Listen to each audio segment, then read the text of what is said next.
Well, this call for warnings today comes after several measles outbreaks in Canada and the U.S., and that revived the debate over vaccinating children. While evidence suggests they should be vaccinated, some alternative health practitioners have given conflicting advice and back it up with numbers.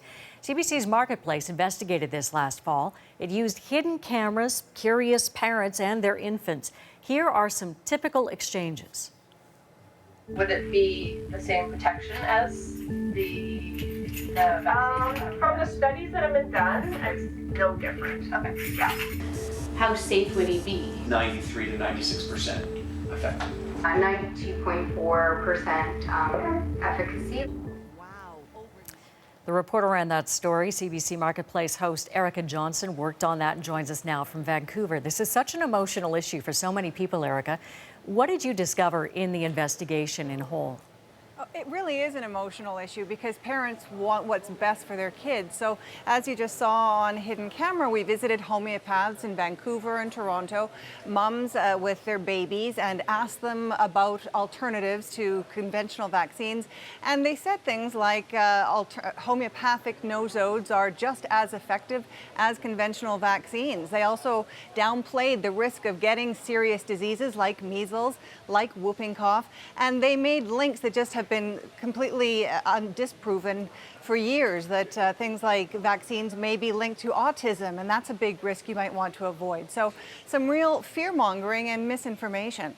I mean, the story aired last fall at the outset of what turned out to be a season of measles outbreaks in various parts of the country and across North America, really.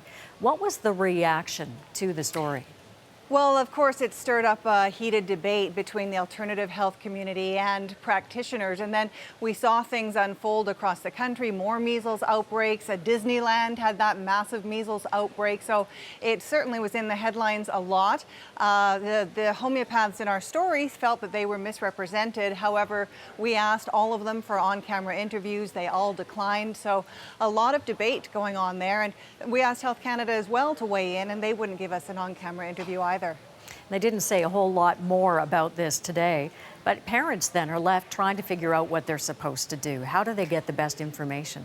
Well, that's just it. You know, when you have a new baby, you want what's best for them, and you hear celebrities on air saying autism was, my baby got autism from vaccination, which is completely unproven. So you have a lot of fear, and, you know, certainly we think parents are acting in their child's best interest when they seek alternatives. It's just that there is no solid, good evidence behind these homeopathic alternatives. And so in these visits, they were presented as though they were an equal opportunity, another alternative to conventional vaccines. And the science just, you know, plain and simply says that is not the case. They are not effective vaccinations, and the only way to protect your children from a myriad of diseases is through conventional vaccines. Health Canada was reiterating today that it insists that the labels say that it is not a direct alternative to a vaccine. But having said that, why are the nosodes allowed to be sold then?